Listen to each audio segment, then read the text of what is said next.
and we'll be singing two pieces for you. Lascia che pianga, by Handel, arranged by Robinson, I believe, and I Shall Not Live in Vain.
experienced singer. Have you been in choir all these years, or are you kind of new as a singer? I've been quiet for 2 years. Awesome. You took a 2-year hiatus. Oh, you got him back? Yeah. Oh, wonderful. Well, this is a really fine group, and you guys got to a really good start. I have to tell you what, I was really impressed that you guys did this piece. Has this been challenging for you? Yeah. Yeah, I was like, oh my gosh, they're singing in Italian, and they are singing something that is so legato and connected, and that's really hard to do. So I want to just work, first of all, with your Italian language. It really sounds good. Just a couple of things. We want to make it sound more authentic, okay? The Italians do not make T's like we do, okay? So our T's go like this. The tip of our tongue. The Italian T is more like this, almost like a D. Okay? So when you've got a word like sorte, sorte, okay? And instead of te, it's sorte. A. They don't put a diphthong on the end of that. They just kind of leave it hanging over there. Sorte. Say that. Sorte. Say sorte. Sorte. That doesn't sound Italian yet. Take your hand like you're going to say this. Pizza. Pizza. Sorte. Sorte. Right. So if you can get a little more authenticity in that, it's going to be a little more convincing. And I think you'll enjoy it more. It makes it so much more fun when you get the language as close to authentic as possible. Now, I was in Italy 3 times this last year, and I was working my Italian, but I really had a lot of trouble with it. And so I had to spend a lot of time on it too. It's not easy. But the cool thing about singing in these languages is anybody gone to Italy in this group? You've been to Italy? Where have you gone? Which, Rome? Roma? Okay, but you've been to Italy? That's awesome. Okay, so only one person has been to Italy, but actually you've all been to Italy because you just sang a piece in Italian. And this kind of music gives you a chance to experience another culture, another time period, and so you can time travel and you can travel all over the world by doing music. And the best way to get to know a culture is to experience their language and to experience their music. And that's what you're doing with this piece. So if you can get those T's, that's like the first giveaway that, oh, this is an American choir trying to sing Italian. So if you can get at least the T's there, and then keep those vowels very open, and do not go to a diphthong sound like we do in our language. Okay, now let's work on another thing on this piece. And by the way, men, both of these pieces are difficult for men, because you are singing actually higher than the women. Now, your range is an octave lower, but in your range, it's actually higher. And if that didn't make any sense, maybe you can explain that to them a little bit more. Did that make any sense? Because the melody is actually, if you were singing the melody then, you'd be singing lower.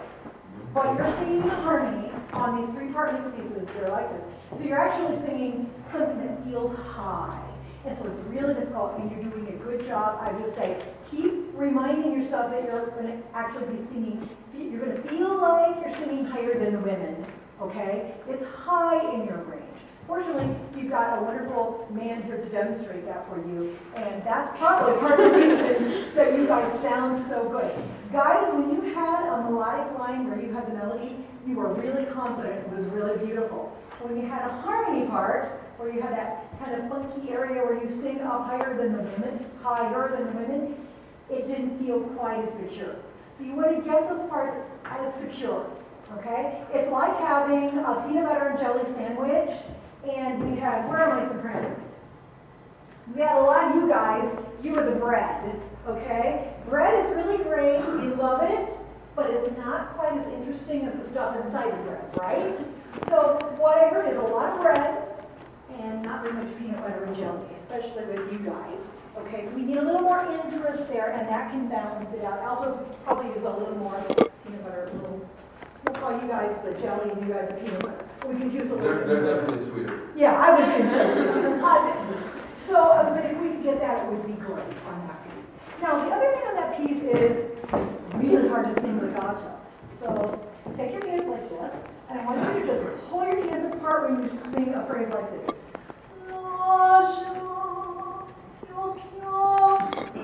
See, I'm pulling so you get that sense of the legato. Can we start that again?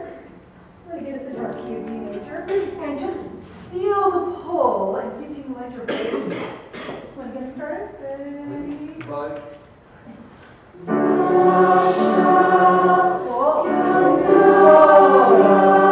Well, here. Is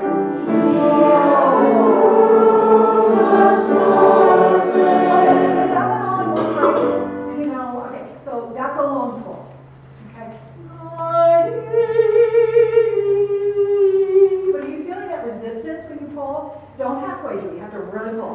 Can you start once more? Here we go.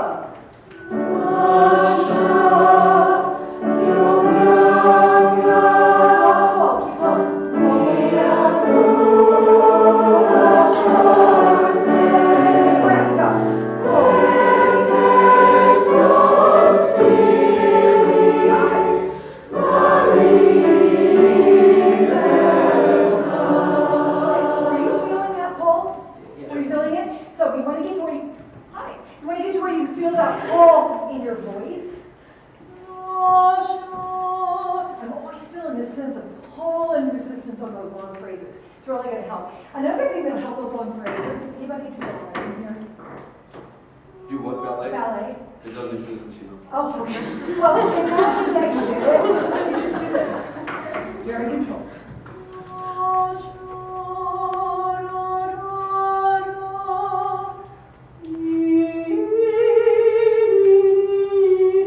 Can I pause? Ladies, did you hear the way she was singing? Yes. That's the goal, just so you wonder. Yeah, it's always nice to have some women's voices modeled when you have a man teacher. Or flip side, when you've got a female teacher, it's really nice to have the male voice model. So if you can get that. Oh, one more thing. The other thing the Italians do, and I think you know this, they flip their R's, right? So no American R's, no American T's, okay? And this sense of just pull in those long phrases. Your second piece was a legato piece too. It was a very connected piece. So I thought that was really interesting that you did 2 legato pieces, even though this has a faster rhythm, it's still legato. So I was saying the same thing. Keep that legato line moving. Can you start the second piece for us, please? Ladies, we're going to start there. Ready, and go. If I get someone heart from breaking, I shall not live in vain. Okay, ladies, put your hands like this. And I want you to keep your, all the vowels just right here, everything like them. If I get someone, everything right like this. Okay, ready, and go. If I get someone, Keep going. Ready, and go. if I get someone heart from breaking, I shall not live in That was a lot vain. better already. That was a lot better already. So it's going to work on your tone if you get it like that. Okay? Let's hear it. The men, could I hear you please? The first time you guys answered, that was absolutely beautiful. Actually, we had the melody. If I can mend one soul. Ready, men? Ready, and go.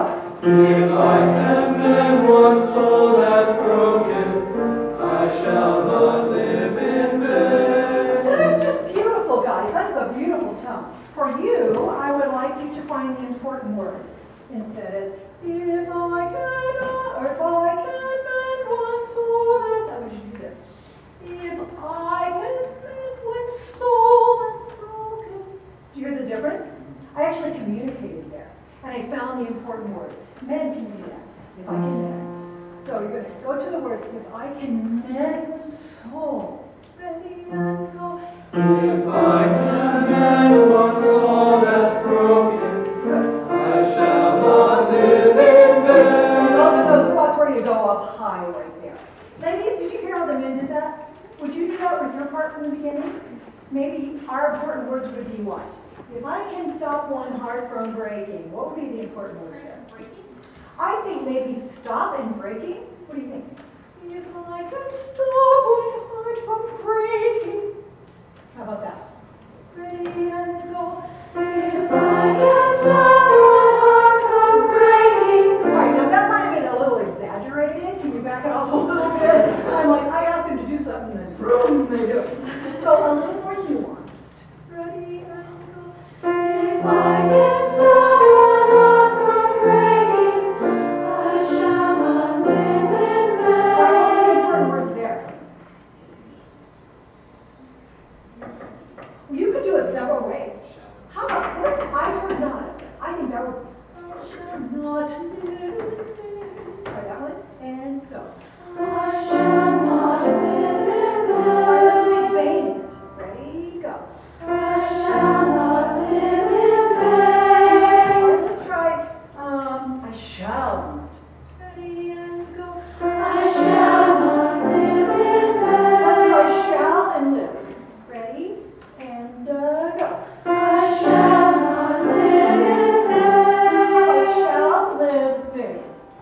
shall live in. Ready, and go.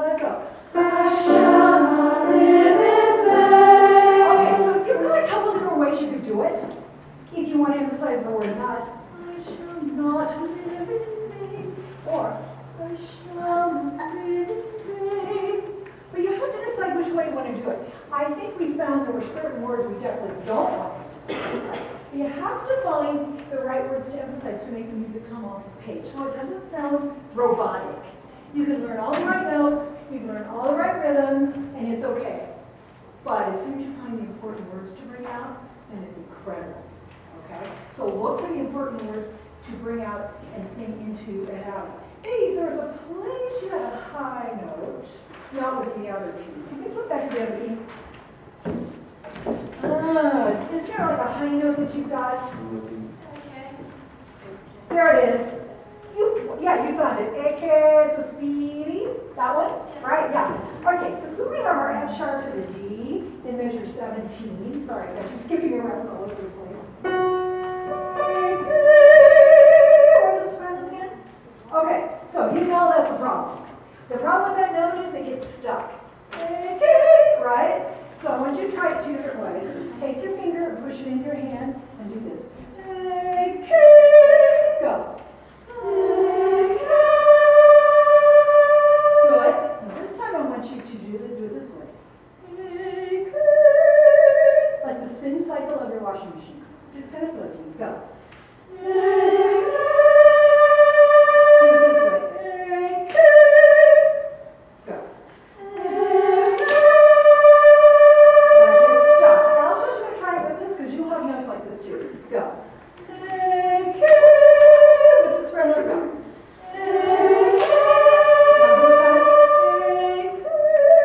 Let it spin. Go. Yeah, so just let it, loosen it up a little, lighten it up, and just let it float, and it's going to really help that. You guys are off to a really great start. Keep singing, keep up the good work. I really appreciate the great music that you did today. Thank you. Thank you, Dr. Bird. Sure.